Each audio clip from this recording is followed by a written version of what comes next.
लगा इश्क जिन्नानो साचा परगट होया पैके परवरिश सब दुनिया दी करदा पर्दे अंदर रह के लगा इश्क जिन्नानो साचा परगट होया पैके घट घट दिया चाननारा दुनिया नो तारनिया गया सतगुरु कृपाल प्यारा दुनिया नो तारनिया गया सतगुरु कृपाल प्यारा दुनिया नो तारनिया गया रब बंदे धार के चोला दुनिया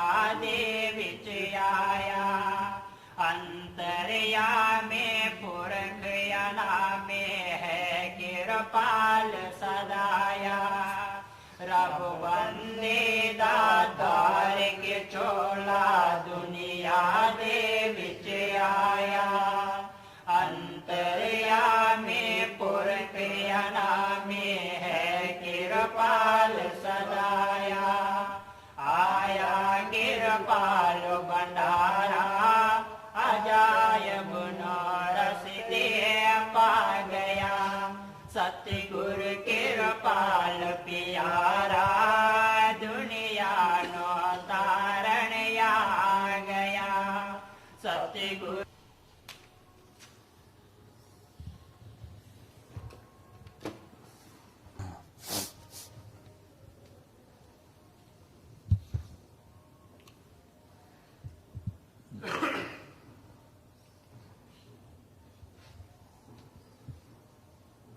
वाणी संत कबीर साहिब जी की शब्दावली पहला भाग चेतावनी और उपदेश। बिन सतगुरु नर रहत भुलाना खोजत फिरते राह नहीं जाना बिन सतगुरु नर रहत भुलाना खोजत फिरते राह नहीं जाना। ये परम संत सदगुरु कबीर साहब जी की वाणी है। कबीर साहब जी आप पहले ही वाणी स्टार्ट करते हुए ही कहते हैं कि जब तक कि इस जीवों को सदगुरु का समागम ना मिले तब तक जो है सच्चाई का समझ आता नहीं। देखो धनी धर्मदास के रूप में हालांकि सतपुरुष ने वहां से योगजीत को भेजा था जिनकी बैठक महाशून्य के ऊपर है और उनको वहां से भेजा जीव उद्धार करने के लिए और वो भी यहाँ आकर के भूल भरम में पड़ गए, ठाकुर पूजा करते बैठे। धनी धर्मदास के रूप में ठाकुर पूजा करते बैठे। तो फिर परमात्मा सतपुरुष ने क्या किया, दूसरा नंबर लड़का ज्ञानी को बुलाया कि ज्ञानी जाओ, हमने तो उनको जीव उद्धार करने के लिए भेजा, वो खुद जाके कर्म कांड में फंस गया, ठाकुर पूजा सत्यनारायण पूजा करते बैठा है, जाओ और उसको चिताओ।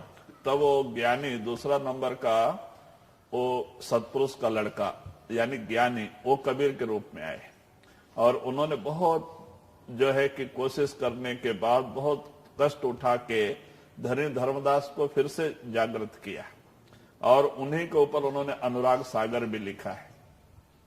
तो कहते जब ऐसी ऐसी ऊंची हस्तियां भी आकर के इस दुनिया में भूल जाती हैं तो जीवों की क्या गति। तो इसीलिए कहते हैं जब तक कि सदगुरु ना मिले और वो सच्चाई का रास्ता ना बतावे तब तक समझ में आता नहीं। तो कहते हैं इन जीवों की स्थिति क्या हो गई है।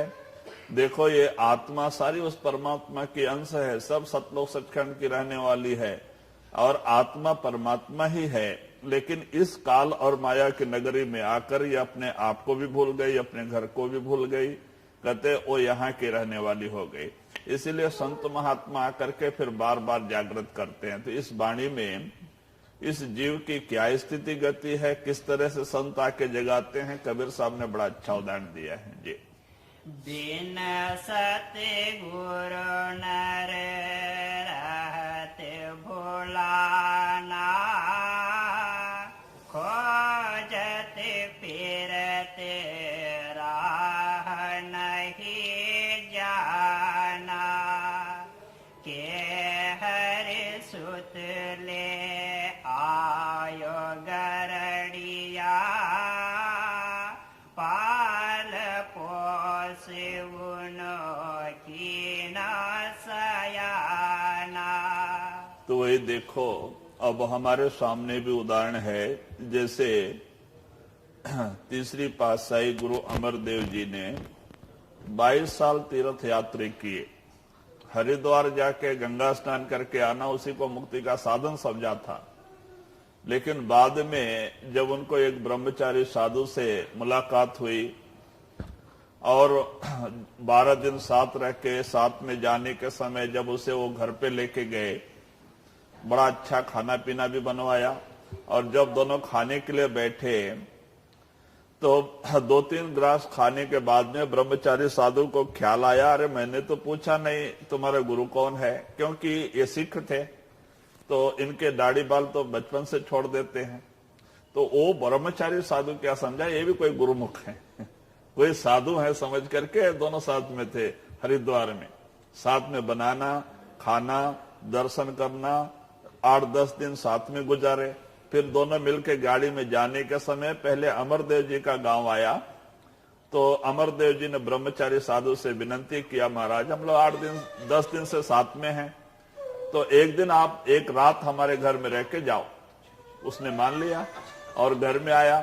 तो आपने बड़ा खातिर बातिर किया, बड़ा अच्छा खाना पीना बना के रखा, और जब वो खाने के लिए बैठा 2-4 ग्रास खाया तब ख्याल आया। 12 दिन साथ में रहा, ख्याल आया नहीं उसको। देखो खाने के समय ख्याल आया।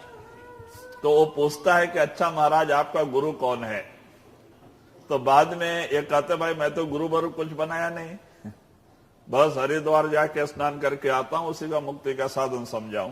इतना कहते ही उसको अंदर आग लग, बड़ा गुस्सा आया, और वो खाना भी छोड़ करके और भला बुरा कहते उठ गया कि अरे तू निगुरा है, मैंने तेरा नमक खा लिया, तेरे घर पानी पी लिया। क्योंकि कोई कोई सिद्धांत में ऐसा होता है कि भाई निगुरे के घर पानी नहीं पीना, माने योगियों में होता है।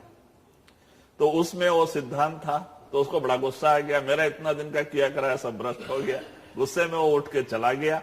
अब अमरदेव अच्छी आत्मा थी, हालांकि उनको जानकारी नहीं था, उसी को मुक्ति का साधन समझे थे। तो रात भर वो दोस्त जो 10-12 दिन साथ रहे और घर में खाना छोड़ के चला जाए, तो देखो इनके दिल पे क्या गुजरेगी। रात भर इनको नींद नहीं आई, बड़े विचार में पड़ गए, अरे मैंने 22 साल तीर्थ यात्रा किया, गुरु के बगैर कोई कीमत ही नहीं। दिल में लग गया, रात भर नींद नहीं आई। वो बेचारा खाना छोड़ के चला गया नाराज होके, और बाद में नींद नहीं आई। तो इनके घर में इनके भाई के लड़के की जो लड़के का शादी अंगद देव जी की लड़की से हुआ था, और वो सवेरे 4 बजे उठ के गुरु ग्रंथ साहब का माने कि जप जी का पाठ करते थे। 4 बजे उठ के लड़की रोज पढ़ते थे, लेकिन ये सुनते नहीं थे। उस दिन बड़े ख्याल से सुने, रात भर नींद नहीं था। तो उसमें क्या है, गुरु महिमा नाम महिमा है। तो सुन करके बड़ा दिल खुश हुआ। जब उसने बंद किया तब आप जाके पूछते हैं कि बेटी ये किसकी वाणी है? बहू से पूछते हैं, वो कहती है ये गुरु नानक जी का वाणी है, और इसी जगह पे आज हमारे पिताजी बैठे हुए। बस कहते बस हमको लेके चल। कहते नहीं, मेरे पिता का हुक्म है कि मैं जब तक बुलाऊं नहीं तो आना नहीं। मैं जाऊंगी तो गुस्सा करेंगे। कहते अरे मैं तेरा ससुर हूं ना, लेके चल, मैं जवाबदारी लेता हूं। तो लेके आई। उनको बाहर खड़ा करके जब अंदर गई, नमस्कार करके पूछने के लिए, हुक्म के लिए, तो अंगद देव जी हंस के कहते हैं अरे बेटी जिसको साथ लेके आए उसको अंदर तो लेके। तो अंदर लेके जाती है। उस समय इनका उम्र 70 साल का था। तो आप जाके पैरों पे गिर पड़े, बहुत रोए। कहते मेरा बहुत सारा उम्र ऐसे ही बीत गया, मुझे पहले ये खबर क्यों ना हुई। मैंने तो 22 साल तीर्थ यात्रा में निकाल दिया, उसी को मुक्ति का साधन समझा था। तो अंगद देव जी हंस के कहते नहीं भाई, हर जीव का समय होता है और जब तक समय नहीं आता है उस जीव की अपनी क्या बस की बात है कि वो संतों के शरण में चली जाए। तो तुम्हारा अब समय आ गया, तुम आ गए, नहीं तो पहले क्यों नहीं आए? तुम्हारा समय आ गया। तो बाद में बहुत रोए और उन्होंने उनको नामदान दे दिया। उनको सच्चा पश्चाताप हो चुका था और फिर वो लौट के घर पे नहीं आए। देखो, उन्होंने 12 साल सेवा किया पानी ढोने का और सुमरन करते हुए सेवा करते थे। इसी तरह से उनकी रूह चढ़ाई कर गई और अंत में देखो अंगद देव जी जाने के समय अमरदेव जी को ही अपनी जगह पे बिठा के गए। कहने का मतलब कि जब तक सदगुरु ना मिले तब तक समझ आते नहीं। 22 साल तीर्थ यात्रा की लेकिन शांति नहीं आई। तो कहते वही बात है, वही आप कबीर साहब कहते हैं कि जीव की क्या हालत हो गई। तो आप एक उदाहरण देते हैं कि एक गडेरिया भेड़ लेकर के जंगल में गया और वो पहाड़ी की तरफ निकल गया। वहां एक शेर का बच्चा बाहर आ गया था गुफा के। गडेरियों को मिला, वो कुत्ते के बच्चे के जैसा बड़ा सुंदर था, शेर का बच्चा था। लेकिन गडेरियों को क्या पता कोई जानवर का बच्चा है, बल्कि उठा के लेके आया। शेर बाहर गए थे और उठा के लेके आया। तो वो भेड़ का बकरी का दूध पिला के उसको पाला। तो बच्चा बचपन से ही भेड़ का दूध पी के पला था और भेड़ में ही खेलता था, कुत्ता था, भेड़ में ही रहता था। उसको आदत पड़ गई थी भेड़ में साथ घूमने का। तो इस तरह से वो बड़ा हुआ। बड़ा होने के बाद में भी उसको ये पता नहीं कि मैं शेर हूं। वो अपने आप को भेड़ ही समझ बैठा है, क्योंकि उसी का दूध पी के पला था, उसी में घूम रहा था। तो बाद में एक दिन वो गडेरिया भूला भटका फिर उसी जगह पे चला गया। तो जंगल का शेर ने देखा कि अरे भेड़ में शेर घूम रहा है, ये क्या बात है, बड़े आश्चर्य की बात है। तो बाद में वो जंगल वाला शेर इस भेड़ में जो शेर था बचपन से इसी में पला था, वो अपने आप को भेड़ के साथ खेलता था, भेड़ के साथ अपने आप को भेड़ ही समझ बैठा था। तो वो जंगल वाला शेर इस शेर के पास आके उसको कान में कहता, भाई तू कौन है? ये कहता मैं भेड़ हूं। कहता अरे भाई तू भेड़ नहीं तू शेर है। बोलता नहीं नहीं मैं भेड़ हूं क्योंकि उसी का दूध पी के पला था। तो बता भाई तू शेर है? कहता नहीं मैं भेड़ हूं। बोलता अच्छा इधर आ। उसको बुला के लेके गया। तो उधर एक स्रोत झरना बहता था। तो झरना बहता था, उस पानी में झुक करके कहता अच्छा देख मेरे और तेरे में क्या फर्क है। तो दोनों झुके तो देखता है उसका भी बराबर, इसका भी गर्दन बाल सब बड़े बड़े हैं और एक ही जैसा मुंह है। सब कुछ देख के उसको आश्चर्य होता है। कहता है कोई फर्क नहीं। बोलता अच्छा मैं गर्जना करता हूं तू भी गर्जना कर। वो जंगली शेर ने गर्जना किया, ये शेर ने भी गर्जना किया, 2 सिंह की गर्जना हो गई। अब 1 सिंह की गर्जना हो गई तो जंगल जंगल हिल जाता है। 2 सिंह की गर्जना हो गई, भेड़ भेड़िया सब भागे, पता नहीं किस कहां भाग गए, जंगल खाली हो गया। तो बाद में वो शेर तब से स्वतंत्र हो गया, जंगल का राजा बन गया। तब उसको पता लगा कि मैं शेर हूं, मैं भेड़ नहीं। तो कहते यही हालत जीव की है। तो संत महात्मा आकर के कहते हैं कि अब ये जीव की क्या हालत हो गई है, ये मन रूपी गडेरिये के हाथ में पड़ गया और वो इंद्रिय रूपी भेड़ में इसको रूप बना दिया। ये अपने आप को शरीर और इंद्रिय समझ बैठा है। महात्मा कहते नहीं भाई तू आत्मा है, परमात्मा का अंश है, सतलोक सचखंड का रहने वाला है। बोलता नहीं मैं शरीर हूं। कहते नहीं भाई तू आत्मा है, शरीर तो किराए का मकान है। कहते नहीं मैं शरीर हूं। तो इनको संत क्या करते हैं, सुमरन और भजन का तरीका समझाते हैं। भाई 2.5 घंटे बैठो। जब हम उनका हुक्म मानते हैं हमारी आत्मा धीरे धीरे सिमट के 9 दरवाजे से 10वें में आ जाती है और यहां आती है तो वो शब्द रूपी स्रोत कहते वो बह रहा है, जहां जाके हम अपने रूप को देखते हैं। यहां आते ही पहले आत्मा का रूप दिखाई देता है, फिर गुरु प्रकट हो जाता है। तब इसको भरोसा आ जाता है मैं तो आत्मा हूं, मैं शरीर नहीं। शरीर तो किराए का मकान है, किसी को 70-80 साल के लिए मिला, किसी को 100 साल के लिए मिला। ये तो किराए का मकान है, मैं आत्मा हूं। तब जाके सच्चाई का पता लग जाता है, जब ये अपने आप को देख लेता है, अपने रूप को, आत्मा को देख ले। आत्मा की बैठक दोनों आंखों के बीच में है। तो इसी तरह से कहते हैं कि ये आत्मा की यही हालत हो गई। ये वो सतलोक सचखंड की रहने वाली है।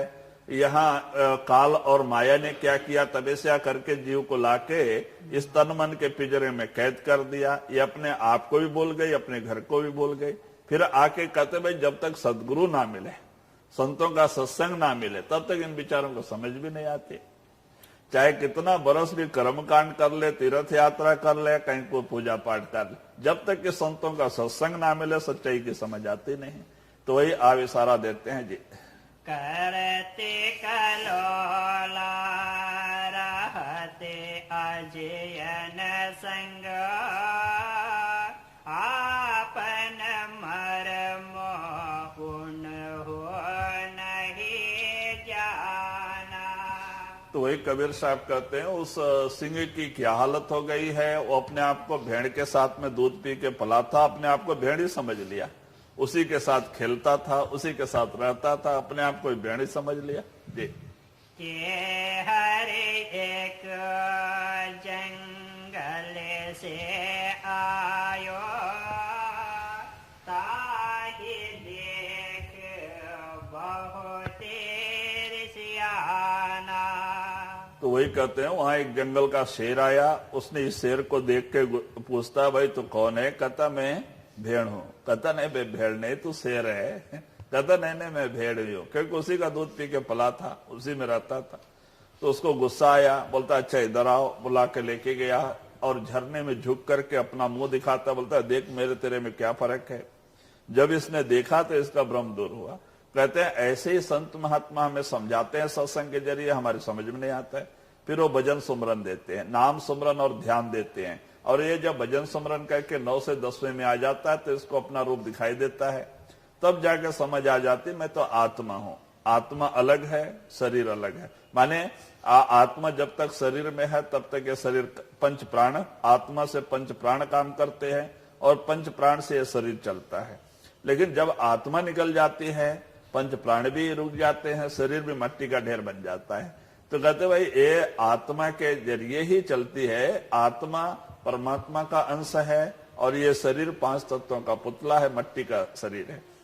जब समझा करके संत महात्मा भजन सुमरन करा के अंदर लेके आते हैं, जब अपने आप को हम देख लेते हैं हमें भी भरोसा हो जाता है और हमारा प्रेम प्यार दुनिया से हटके सदगुरु के चरणों से जुड़ जाता है। उस समय उस स्टेज से हम जब दुनिया को देखते हैं तो दुनिया क्या नजर आती है? कचड़े के डब्बा।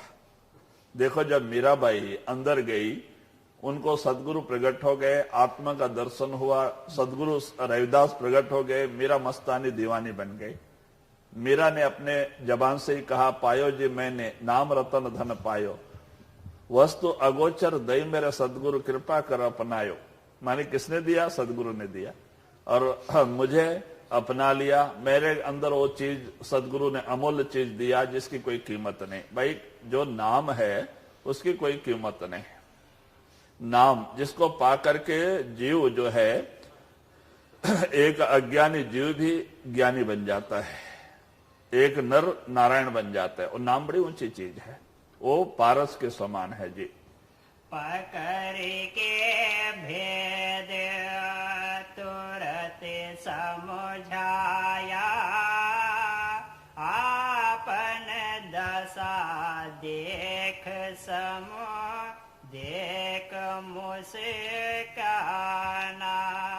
तो वही कहते हैं जब उस शेर ने जाकर के अपना रूप बताया पानी के अंदर देख करके, तब वो शेर हंसा, बोलता हाँ मैं भी शेर हूं, मैं भेड़ नहीं। तब उसको अपने आप का ज्ञान हो गया। कहते हैं ऐसे ही इन आत्माओं का भ्रम कब तक दूर नहीं होता है? जब तक ये सुमरन भजन करके 9 से 10वें में नहीं आ जाता है, आत्मा का दर्शन नहीं होता है, गुरु और शब्द प्रकट नहीं हो जाता है, तब तक इनका शंका समाधान नहीं होता है। चाहे कितना ग्रंथ पढ़ लो, पुराण पढ़ लो, शास्त्र पढ़ लो, चाहे गीता भागवत पढ़ लो, लेकिन शंका समाधान नहीं होता है जब तक इनकी तीसरी आंख खुल नहीं जाती है, नाम प्रकट नहीं होता है। तो इसीलिए महात्मा कहते हैं वहां देख करके ही नहीं अपने आप का ज्ञान होता है, भाई मैं आत्मा हूं, मैं शरीर नहीं। और इनका सारा शरीर से प्रेम प्यार हटके सदगुरु के चरणों से जुड़ जाता है, तो सच्चा प्रेम प्यार सदगुरु के चरणों से प्रकट होता है। लेकिन जब तक हम देखेंगे नहीं गुरु किस हस्ती का मालिक है, भाई हमें गुरु के ऊपर भरोसा कैसे आएगा? तो महात्मा कहते भाई 2.5 घंटा भजन सुमरन करो, 9 दरवाजे छोड़ के 10वें में आ जाओ। जब आप 10वें में आओगे तो पहले आत्मा का दर्शन होगा, फिर गुरु प्रकट हो जाएगा, गुरु की कृपा से ज्योति और शब्द प्रकट हो जाएगा। कहते हैं जब नाम प्रकट हो जाएगा, शब्द को ही नाम कहते हैं, जब नाम प्रकट हो जाएगा आपका एक जन्म नहीं करोड़ों जन्मों के पाप दग्ध हो जाएंगे, ये आत्मा निर्मल और पवित्र हो जाएगा। इसके सच्चाई का सारा ज्ञान हो जाता है अंदर में आके। तो वही आप इशारा देते हैं तो इसका सारा भ्रम दूर हो जाता है जी। जैसे कुरंग विच बसत वासना, खोजत मोड़ फिरत चगाना। फिर और भी उदाहरण देते हैं कि जीव की क्या हालत हो गई। कहते हैं भाई जिस तरह से हिरण के नाभ में कस्तूरी रहती है कस्तूरी हिरण के नाभ में, वहां से उसको सुगंध आती है, लेकिन वो बेचारा सोचता है कहीं जंगल से कहीं घास में से सुगंध आ रही बोल के भागता है, दौड़ता है। कहीं भी जावे सुगंध उसके नाभ से आते रहती है, वो ढूंढता है सारा तरफ, घास में ढूंढता है लेकिन उसको ये पता नहीं कि सुगंध हमारे नाभि स्थान से आ रही। तो कहते भाई ऐसे ही सब कुछ परमात्मा ने हमारे अंदर रखी है, अपने आप को भी हमारे अंदर रख के बैठा है। परमात्मा हमारे अंदर है, हम उसको ढूंढने के लिए बाहर जाते हैं। कोई काशी को जाता है, कोई हरिद्वार को जाता है, और कोई कहते हैं कि भाई 68 तीर्थ धाम करके आ जाता है। महात्मा कहते भाई तो तुम्हारे पास ही बैठा है, बगल में बच्चा, शहर में डिंडोरा। कहते हैं भाई बच्चा बगल में महाराज कहानी बताते थे, एक माई मेला देखने के लिए गई, बगल में बच्चा बांध के रखा था। वो मेला देखते देखते वो भूल गई और बाद में रोना चालू कर दिया, मेरा बच्चा गुम हो गया। तो कोई सयाना आदमी देख के कहता अरे माई बगल में क्या है, जब देखा तो बोलता अरे बच्चा तो इधर ही तो ऐसा परमात्मा हमारे अंदर हमारे साथ रह के हम जो है उसको ढूंढने के लिए कहीं जंगल में जाते हैं, पहाड़ों में बैठते हैं, उपवास रहते हैं, क्या क्या नहीं करते। तो कहते भाई वो पास में ही है। जैसे कि हिरण के नाभि में कस्तूरी है और हिरण सारा जंगल ढूंढता है, लेकिन लस्त होकर थक जाता है, मिलता तो कुछ नहीं, क्योंकि वो तो नाभि में है, उसको पता नहीं उसका। तो कहते यही हालत है, ये जीव बेचारा वो मालिक अपने अंदर बैठा है, पास से पास है, लेकिन जब तक कि सदगुरु संत ना मिले और वो उसका भेद ना बतावे, भजन सुमरन करके हम अंदर ना आ जावे, शब्द प्रकट ना होवे, परमात्मा का मर्म पता नहीं चलता है।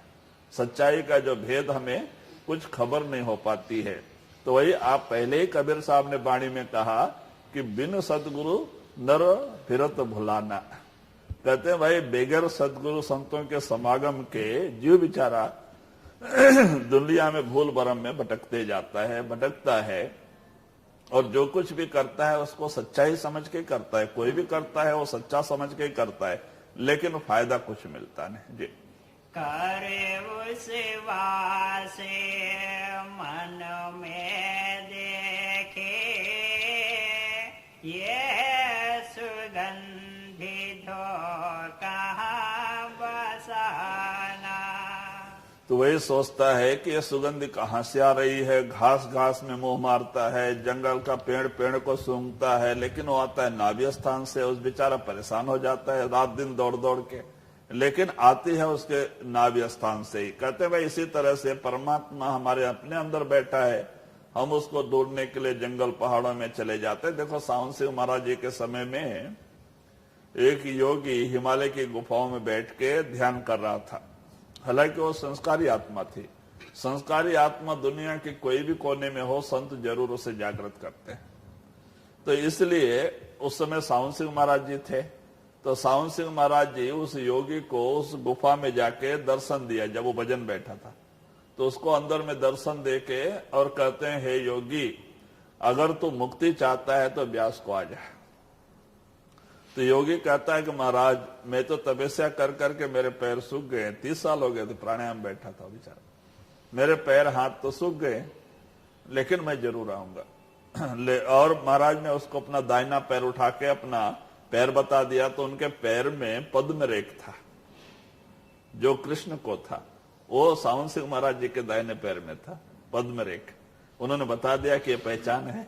योगी ने देख लिया और वहां से वो बेचारा उठा और उठते बैठते क्योंकि तपस्या कर करके उसका शरीर सूख गया था, पैर पूरा सूख गए थे, और इस तरह से 6 महीने में वो ब्यास पहुंचा बेचारा क्योंकि उस समय कोई ट्रेन नहीं, बस नहीं, बहुत मुश्किलें थी और वो चल भी नहीं सकता, इतना कमजोर हो गया। 6 महीने बेचारा आया और आया तो महाराज जी सत्संग कर रहे थे, रात का शाम का सत्संग चल रहा था।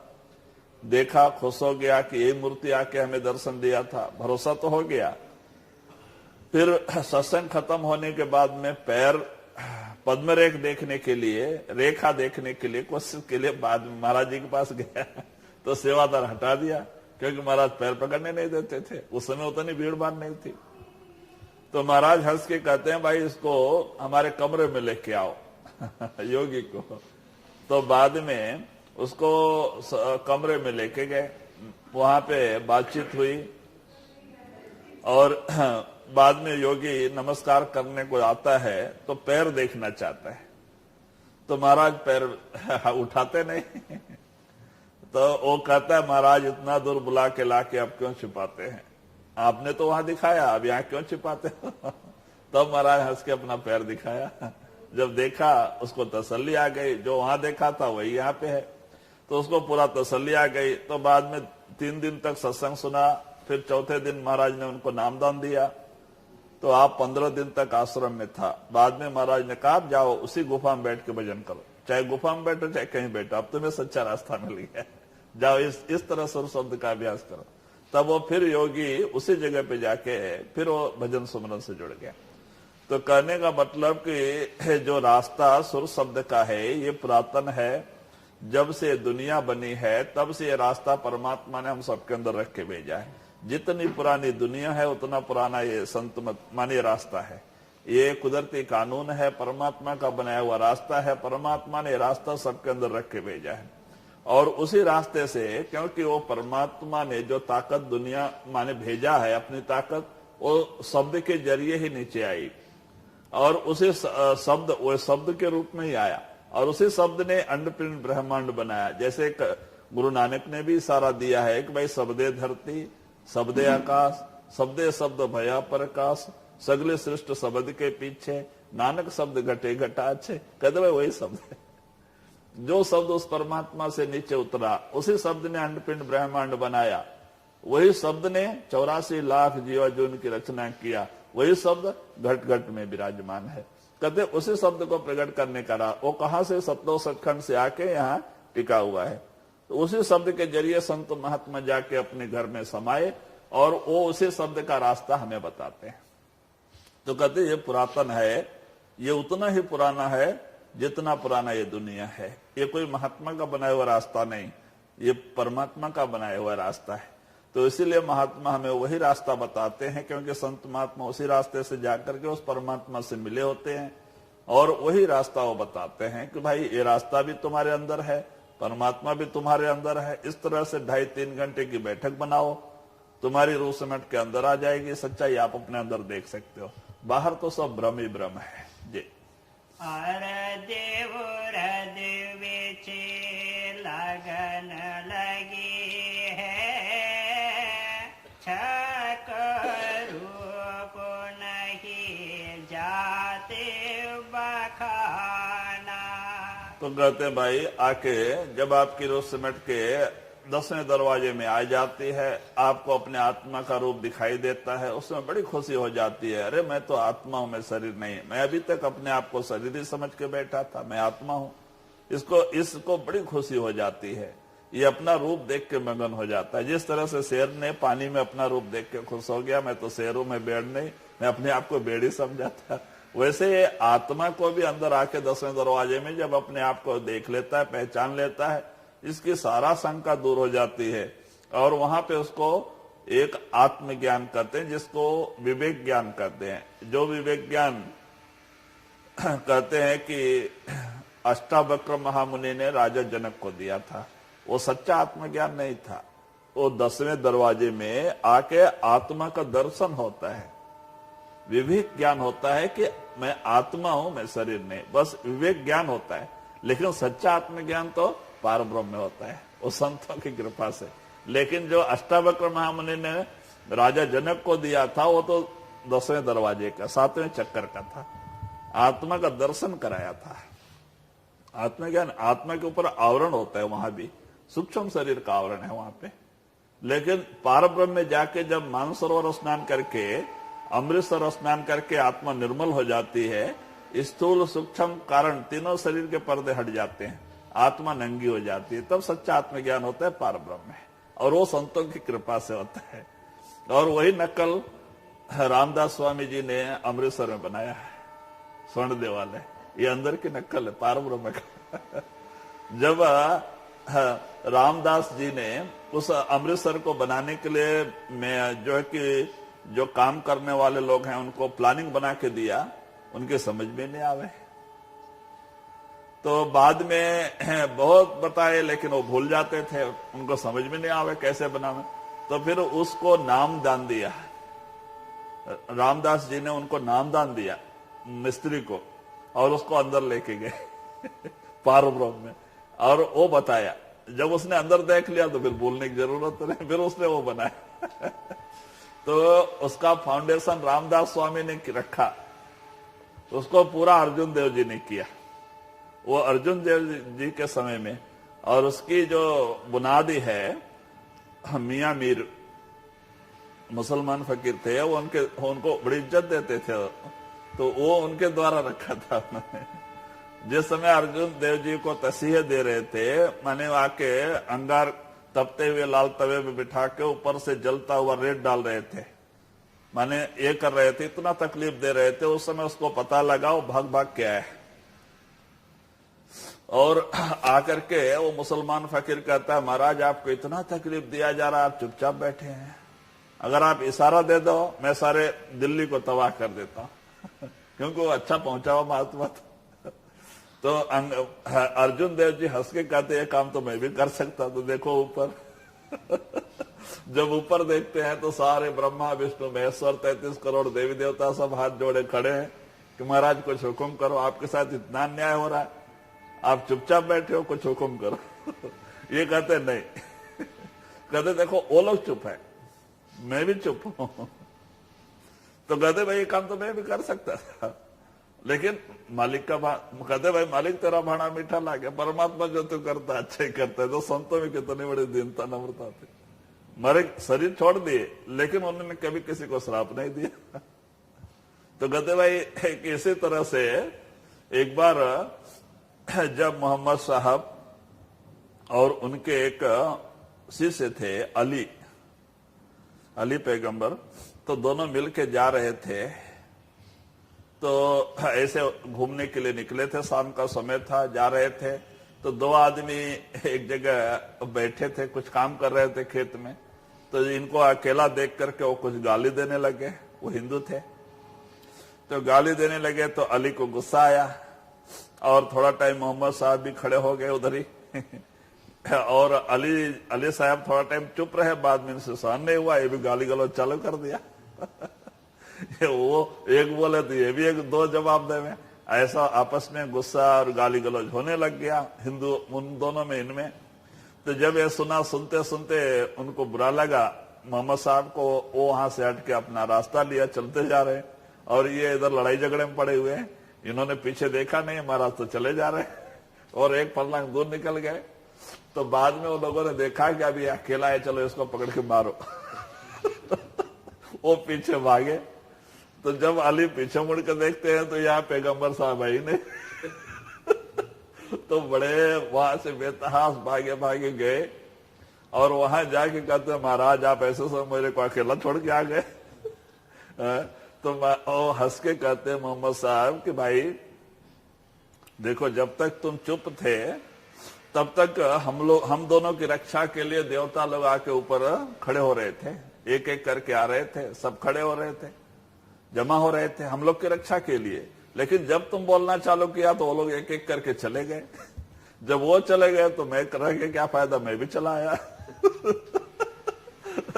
तो कहते भाई इस तरह से, तो कहते इस तरह से संतों महात्माओं में शांति होती है, और वो मालिक की मौज में रहते हैं, क्योंकि उनके अंदर परमात्मा प्रकट होता है, और उन सब में परमात्मा ही नजर आता है। जो उनको तकलीफ देता है उसमें वही परमात्मा बैठा हुआ है। आप किसको श्राप देवे, किसको आशीर्वाद दे, क्योंकि सबगट मेरे साइया सुनी सेज ना कोई। कहते भाई जब अपने अंदर परमात्मा प्रकट हो गया तो सब में परमात्मा नजर आता है। तो जो उनको तकलीफ दे रहा है उसमें वही परमात्मा बैठा है।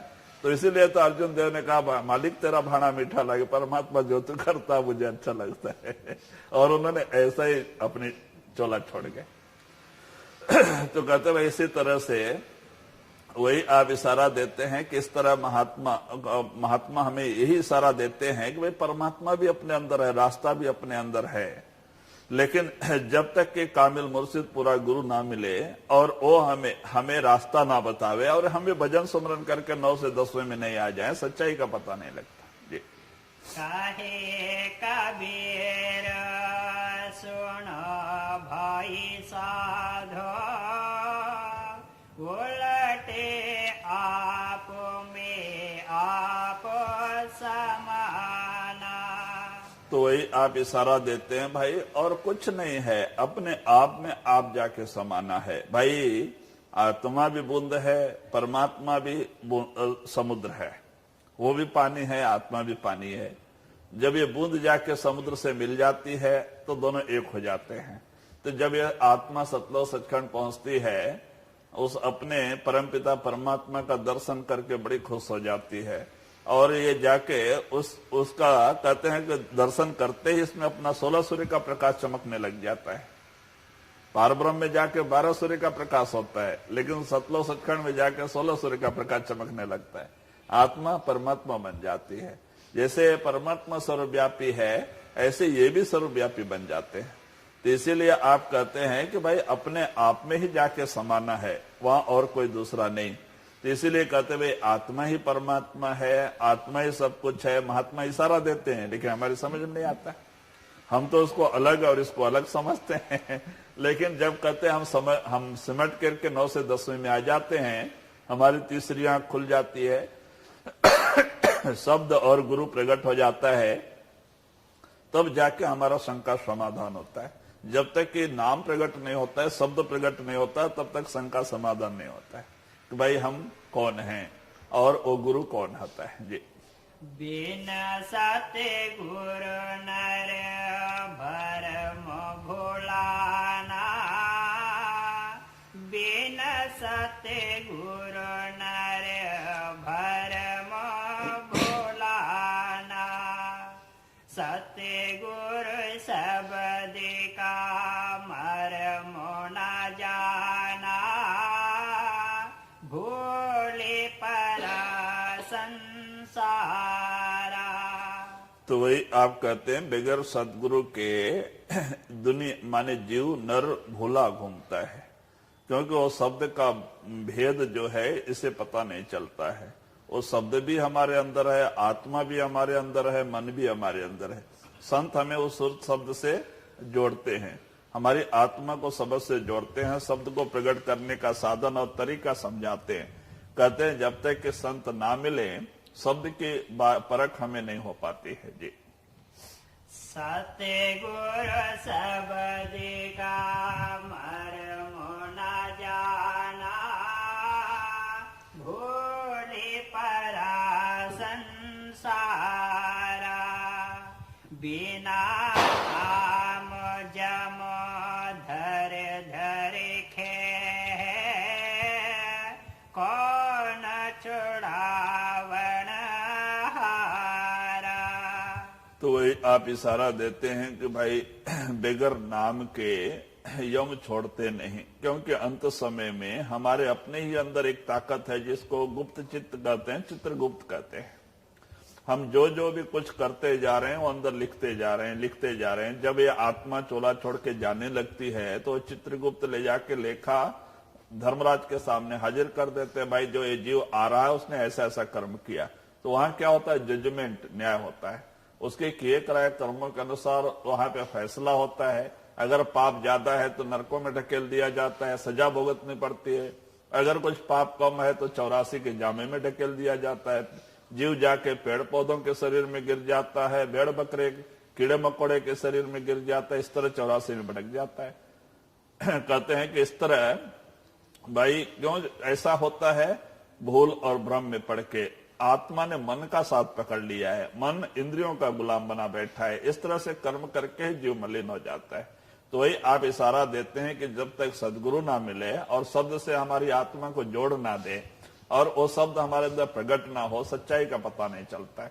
क्योंकि सब कुछ बनाने वाला वो शब्द है, सारे सृष्टि का आधार वो शब्द ही है। अगर वो शब्द प्रकट हो जाए तो सब कुछ जानकारी हो जाती है। एक जन्म नहीं, करोड़ों जन्मों के पाप दग्ध हो जाते हैं। वो शब्द को ही संत नाम कहते हैं। और जो संतों का वास्तविक रूप है वो शब्द ही, क्योंकि वो शब्द ने ही शरीर धारण करके दुनिया में आता है। क्यों आता है? अपने भूली हुई आत्माओं को जागृत करने के लिए, अपने घर ले जाने के लिए। तो वो आकर के अपना भेद आप ही बताता है। तो इसीलिए कहते हैं वो शब्द का भेद जब तक हमारे समझ में नहीं आता है तब तक हमारा आना और जाना खत्म नहीं होता है, 84 में भटकना खत्म नहीं होता है जी। बिना नाम जम धर धर खे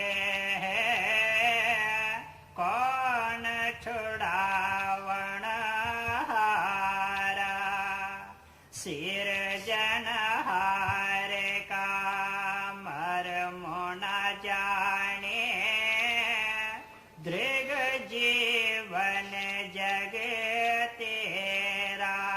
तो वही कहते हैं उस नाम के बगैर इस जीव को इस काल के जाल से छुड़ाने वाला कोई नहीं। तो कहते हैं अगर भाग्य से कहीं सदगुरु मिल जाए, कामिल मुर्शिद मिल जाए, वो हमारी आत्मा को सबद से जोड़ दें, कहते हैं कि तब जाके इसका छुटकारा होता है, क्योंकि वो शब्द ही इसको अंत समय में रक्षा करता है।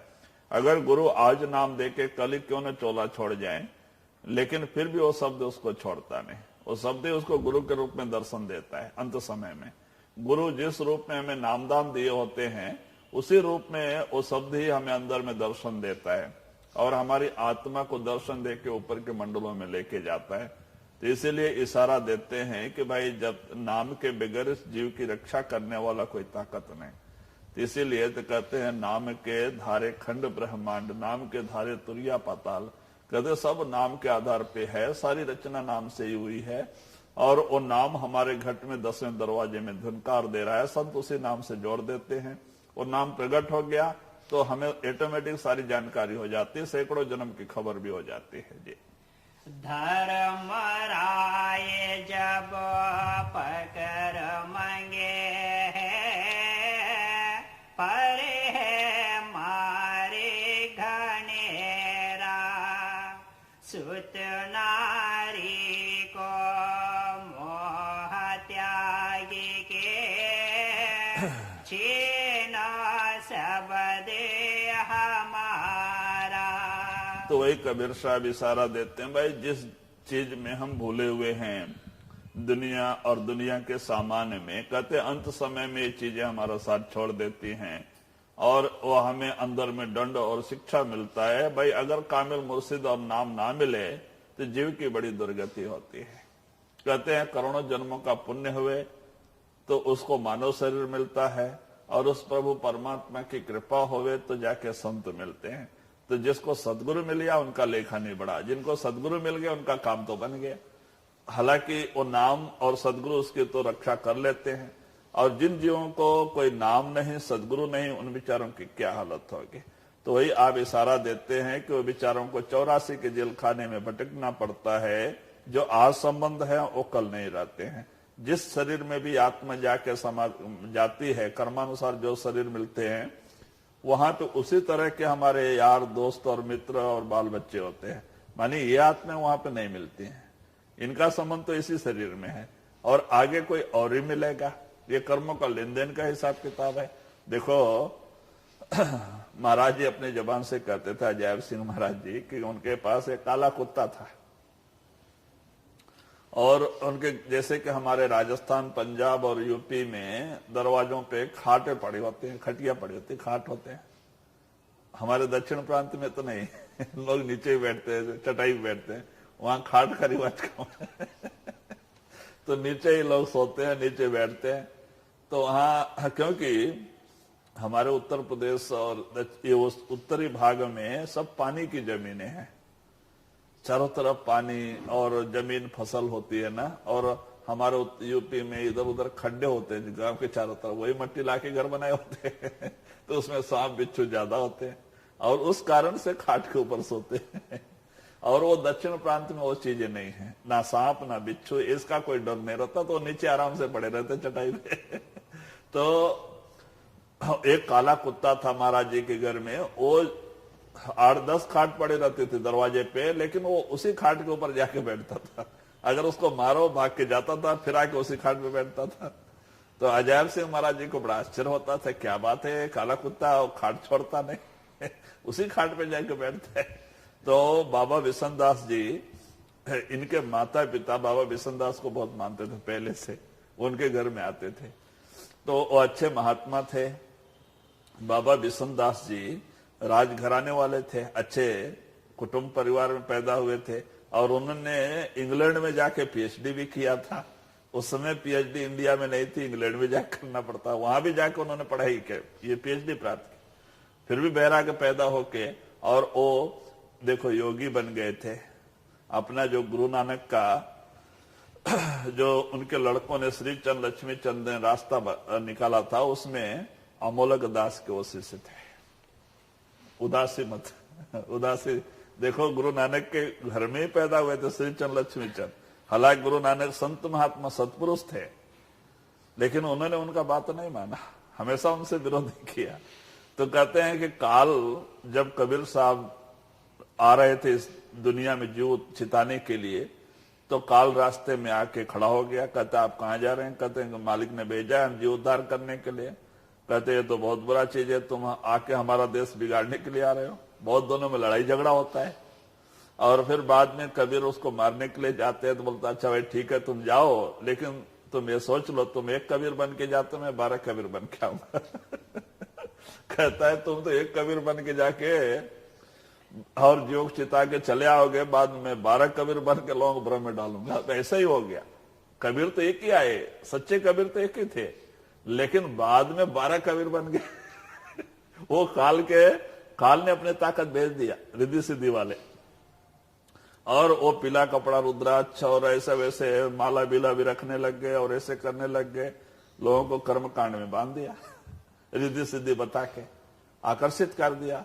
तो वो कबीर साहब तो एक आके संतमत का सतनाम का वेद बता के गए, और ये आके गुप्त कर दिया, सबको भ्रम में डाल दिया। इसीलिए तो बड़ा हालत खराब है। आज देखो कबीर मठ जाकर बनारस में, वहां क्या है, कर्मकांड है पीला कपड़ा रुद्राक्ष पहन के अब तो महंत बने बैठे हैं, संत नहीं महंत महंत बन गए, और सबको भ्रम में डाल दिया। और कबीर साहब के हम बनारस में गए कपिल चौरा में, क्योंकि हम बहुत दिन के बाद में हम आंध्रा, एक कर्नाटका वाले लोग को लेके गए थे, अपना आंध्रा मुदगल वाले लोग 10-12 लोग। तो वो लोग बोला हम आश्रम देखेंगे, कबीर साहब को तो लेके गए। तो हम भी पहले कभी गए नहीं थे। जब वहां गए उसी समय घंटा बजा था 12 बजे खाने का तो हम लोग अंदर गए, तो महंत जी बैठे हुए थे सामने कुर्सी पे। तो वो कहते भाई रुक जाओ, अभी 10-15 मिनट बाद में खाना, अभी मत बैठो, लंगर मत बैठो बोल के, लंगर बाहर ही था तो हम लोग जब तक थे तब लोग बैठा भी नहीं वो लोग खाने के लिए। तो हमको बुला के पूछता है कि भाई क्या? हम बोला कि नहीं, देखने के लिए आए, कबीर साहब जी का आश्रम है, हम लोग भी आंध्र प्रदेश से कर्नाटका से आए हुए हैं। बोले जाओ उधर मंदिर है, जाओ देख के आओ। हम लोग मंदिर में गए, उधर संगमरमर की बड़ी भारी मूर्ति 6 फीट की थी कबीर साहब की, सफेद पत्थर का बना के खड़ा कर दिया था अभी देखो उनको माला भी पहनाया था, और उनके हाथों में रुद्राक्ष भी दे दिया था, और आप तो पीला कपड़ा रुद्राक्ष में। तो कहते भाई ऐसे हाल, जो संतों ने कर्मकांड का विरोध किया और बाहर से हटा के अंदर में ले जाने की, नाम से जोड़ने की कोशिश किया, उनको ऐसा बाहरमुख बना दिया। तो कहते ऐसे ही जहां जहां संत पैदा हुए वहां पे कालपाल ने अपनी ताकत भेजा। तो श्री चंद लक्ष्मी चंद के रूप में वही आया। अभी देखो जो कि इनके पास में, जो कि धनी धर्मदास के घर में भी नारायण के रूप में आया, काल ही आया था। जब धनी धर्मदास जी प्रार्थना करते हैं कबीर साहब से कि महाराज आपने हम दोनों को तो प्राणी को तार दिया और पति पत्नी को तो नाम दे दिया, अब उस नारायण बड़े लड़के का भी उद्धार करो। तो वो नारायण क्या करता था, वो तो निरंजन का अवतार था। वो जब भी कबीर साहब के सामने आवे तो उनके सिर्फ पीठ करके खड़ा हो जाता था। दर्शन भी लड़का, हाँ देखो उसको इतना बड़ा दिमाग, और महाराज की तरफ मुंह करके भी खड़ा नहीं, पीठ करके खड़ा हो जाता था। और धनी धर्मदास को बड़ा आश्चर्य हो गया। तो एक बार उसको उपदेश दिलाना चाहता था, किधर किधर खेलने वाले को पकड़ के लेके आए, उसने नहीं देखा। तो कबीर साहब ने गुस्सा किया तो वो हाथ जोड़ने लग गया, कहता महाराज हम दोनों को तारा, इसको भी तार दो। तो कबीर साहब गुस्सा करते हैं, देखो तुमने उसका अगर ख्याल किया तो तुम नरक में जाओगे, तुम्हें पता नहीं वो कौन है, वो प्रत्यक्ष काल है, तुम्हारे घर पैदा हुआ है, तुम उसको अपना लड़का समझते हो लेकिन वो काल है, वो कभी तुम्हारा बात नहीं मानेगा, तुमने अगर उसके प्रति मोह रखा तो तुम नरक में जाओगे, सीधा बोल दिया। तब जाके उन्होंने उसका ख्याल छोड़ दिया। और बाद में कबीर साहब के जो है आशीर्वाद से एक और लड़का पैदा हुआ, जो चूड़ामणि, छोटा लड़का चूड़ामणि, वो पैदा हुआ। तब उसने जो है वो पिता का कहना माना, तो बाद में उसी धनी धर्मदास जी चूड़ामणि को ही गादी बिठा के गए, नारायण को नहीं दिया। और बाद में उससे 24 गादी चली बनारस में, लेकिन नारायण ने पूरा विरोध किया। हालांकि से जो है कि संत मत के पूरा विरुद्ध में उसने रास्ता निकाला। तो ऐसे हमेशा ऐसा होता है, जहां संत आते हैं वहां काल के भी कुछ, काल सिद्धांत के भी महात्मा बेचता है, काल भी अपनी ताकत बेचता है, और वो इनसे विरुद्ध में रिद्धि सिद्धि बता के लोगों को आकर्षित करते हैं। संत तो रिद्धि सिद्धि नहीं बताते हैं, और ये दुनिया का सामान देते हैं, रिद्धि सिद्धि बताते हैं, लोगों को आकर्षित करते हैं। तो इस तरह से जब जब संतो महात्मा तो हमेशा दुनिया में आते हैं, लेकिन उनसे डबल तिबल रूप में काल पावर भी दुनिया में आते रहती है, वो भी लोगों को आकर्षित करती है। कहती भाई कुछ भी नहीं, परवाह नहीं, खाओ पियो कुछ भी करो, आत्मा और शरीर से मतलब नहीं, बहुत कुछ भी करो, आत्मा मुक्त हो जाएगी, बस भजन करो। जबकि संत अलग बताते, वो अलग बताते। तो कहते इस तरह से जब जैसे जैसे संत दुनिया में आते हैं, संतों की ताकत आती है तो काल ताकत भी आती है, तो वो भी लोगों को आकर्षित करते हैं। वहां बड़ी भीड़ भाड़ होती है, क्योंकि रिद्धि सिद्धि देता है, माने दुनिया का सामान देता है, लोगों को आकर्षित करता है। कि अभी अंधे को क्या चाहिए? आग चाहिए, लोगों को दुनिया का सामान चाहिए।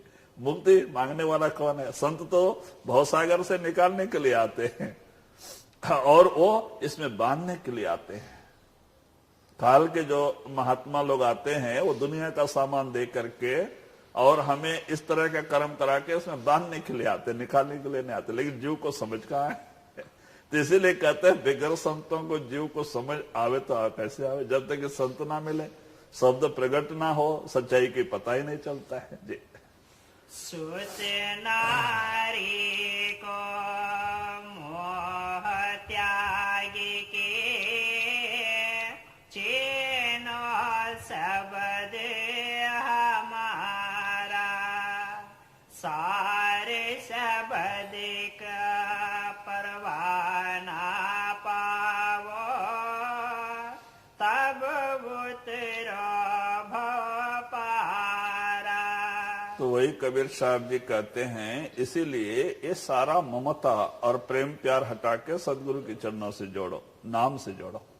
जब आप भजन सुमरन करके अंदर आओगे, पहले अनहद शब्द प्रकट होगा। अनहद जो है सार शब्द से कनेक्शन देगा, सार शब्द सत शब्द से कनेक्शन देगा। सार शब्द पार ब्रह्म का शब्द है, और संत उसी शब्द से हमारी आत्मा को जोड़ते हैं, और हमारा निरत रूपी डोर जो है वो पार ब्रह्म में बांध देते हैं। काल उसको सहस्रदल कमल में बांधा होता है पहले, ये आत्मा मर के वहीं पे जाती है। तो वो संत नामदान के दिन क्या करते हैं, उस निरत रूपी जो रस्सी है आत्मा का, उसको वहां से निकाल करके पार ब्रह्म में बांध देते हैं। तो इसका जो है सार शब्द से नाता पड़ जाता है। तो वो सार शब्द, इसीलिए तो कबीर साहब ने कहा है, जाप मरे अजपा मरे अनहद भी मर जाए, सार शब्द चिन्हे बिना फिर भटका खाए। कहते भाई जब तक कि सार शब्द प्रकट नहीं होता है, मुक्ति का सिद्धांत ही नहीं होता है। तो संत सार शब्द से ही बोलते हैं। और उसके आगे सतलोक सचखंड में सप्त शब्द है, शब्द 4 हैं। तो इसीलिए पहले 10 विध नाद है नीचे, और सहस्रदल कमल में अनहद नाद है, और पार ब्रह्म में सार शब्द है, और सतलोक सचखंड में सप्त शब्द है। तो इस तरह से शब्द भी ऐसे हैं। तो इसीलिए संत हमें सार शब्द से ही जोड़ते हैं, और उसी शब्द को प्रकट करने का साधन और तरीका समझाते हैं। जी। एक मत हो के चढ़ो नाव पर, सतगुरु के बनहारा, साहेब कबीर ये निर्गुण गावे, संतन करो विचारा। तो वही कबीर साहब जी आप कहते हैं भाई एक मत हो करके अपने ख्याल को स्थिर कर करके सच्चे प्रेम और प्यार से आप गुरु का हुक्म मानो, सुर शब्द के अभ्यास में लग जाओ, सार शब्द को प्रकट कर लो, बस जहां से आप आए वहां पहुंच जाओगे। लेकिन पहले गुरु के ऊपर भरोसा बहुत जरूरी है। जब तक कि गुरु के ऊपर भरोसा नहीं आता हमारा काम भी नहीं बनता। अभी हमारी जो रस्सी है, हमारी डोरी है, वो हमारे सदगुरु के हाथ में है और अंत समय में वही आएंगे। तो हमें चाहिए उन्हीं का ध्यान करना चाहिए, नाम सुमरन करना चाहिए। दूसरे और कितने भी महात्मा हैं उनके सत्संग दर्शन से फायदा जरूर है, लेकिन हमें ध्यान उन्हीं का करना चाहिए जिन्होंने हमें नाम दान दिया है, क्योंकि हमारी डोरी उन्हीं के हाथ में है और लास्ट टाइम में वही आएंगे। वो शब्द उसी रूप में दर्शन देता है, शब्द तो अमर है और वो जो शब्द से गुरु ने हमें जोड़ा है वो कभी मरता नहीं, तो वो अंदर में है। वो शब्द हमें अपने गुरु के रूप में ही दर्शन देता है, तो हमें चाहिए उन्हीं का दर्शन लेना, माने उसी का स्वरूप का ध्यान करना चाहिए। तो अंत में वो गुरु उसी रूप में आता है और आके हमें दर्शन दे करके ऊपर लेके जाता है। तो वही आप इशारा देते हैं कि कबीर साहब जी की ये निर्गुण वाणी है। कहते हैं भाई इसका अर्थ जो है संतों ने अपने अपनी भाषा में बड़े अच्छी तरह से समझाया है कि भाई इस तरह से आप भजन सुमरन करके सार शब्द को प्रकट कर लो और सार शब्द जो सतलो सचखंड से आके पार ब्रह्म में टिका हुआ है, पार ब्रह्म से फिर शब्द निकल के नीचे का मंडल की रचना हुई है। तो कहते हैं इस तरह से सार शब्द प्रकट हो जाए तो हमारा काम बन जाए, हमारा सारा भ्रम दूर हो जाता है।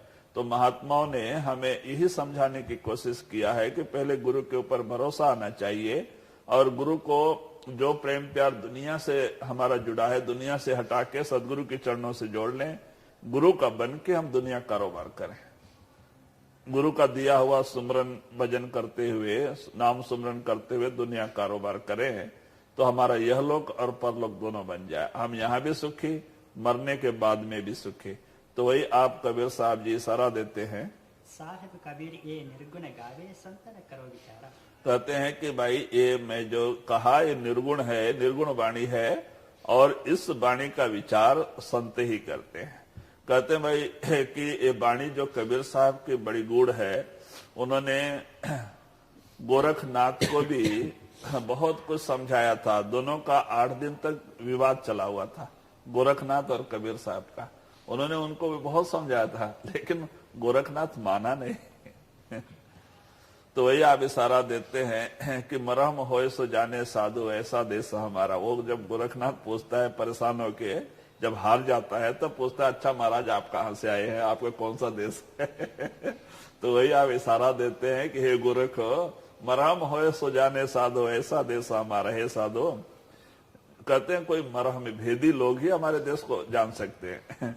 कहते हैं बिन सूरज बिन बादल जहां बिजली चमके, बिन सूरज उजियारा।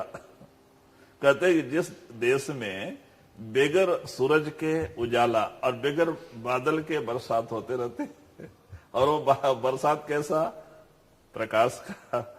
यहाँ तो पानी गिरता है, वहां प्रकाश की बरसात होते रहती है। कहते हैं कि बिन बादल जहां बिजली चमके और बिन सूरज उजियारा। कहते हैं कि ऐसा देश हमारा, बहुत अच्छा वाणी है। कबीर साहब ने वहां का बयान किया है, उस देश का, सतलो सचखंड का। तो वो गोरख को इतना सब कुछ बताया कि भी लास्ट में वो मानता नहीं, क्योंकि वो अहंकारी था, वो अपने आप को फिर सिर झुकाना नहीं चाहता था। लेकिन बनारस छोड़ के गया, फिर लौट के आया नहीं बनारस काशी में। तो कहते इस तरह से संत महात्मा समझाते हैं, लेकिन उनकी वाणी का अर्थ होता नहीं, समझ में आती नहीं। अगर समझ में आ जाए तो काम बन जाए। तो वही आप कहते हैं, कहें कबीर ये निर्गुणी वाणी समझे संत सुजान। कहते हैं ये निर्गुणी वाणी है और इसका अर्थ तो संत ही लगाते हैं जी। साहेब कबीर ये निर्गुण गावे, संतन करो विचारा। राधा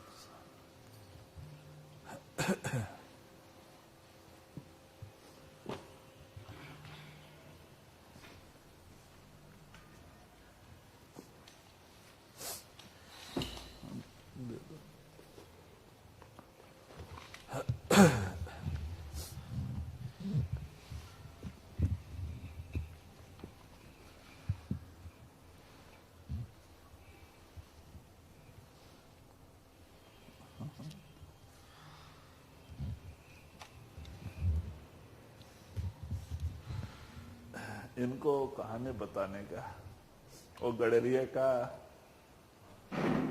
इनको बाद में वो गडरिया का शेर का बच्चा गडरिया के हाथ में मिलता है उसको। हाँ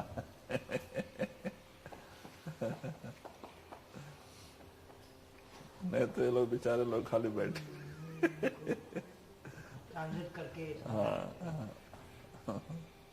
थोड़ा सा कुछ कहानी का। टाइम कितना बजे का? क्योंकि शाम को, क्योंकि 9 से प्रोग्राम दौलतपुरा का है ना। हाँ तो इसीलिए कल ऐसा समय निकले कि हम उधर दोपहर बटंडा से 1 ही घंटा।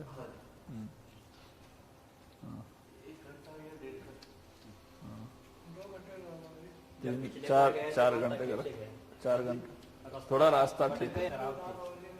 हाँ शाम का सत्संग। हाँ शाम को 6 बजे। हाँ 2 बजे पहुंच जाएंगे तो दिल नाराज नहीं होना चाहिए, क्योंकि वो 6 बजे सत्संग उधर करना पड़ता है ना, तो हम लोग 2 घंटा 3 घंटा तो पहले पहुंचना चाहिए। हमारी बेइज्जती है।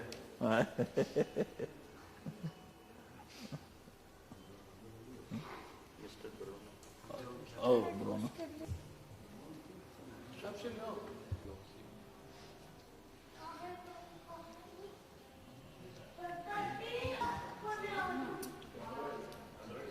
कैमरा ಇದೆ ಬನ್ನಿ, ಮೊಬೈಲ್ ಕ್ಯಾಮ್ರಾ.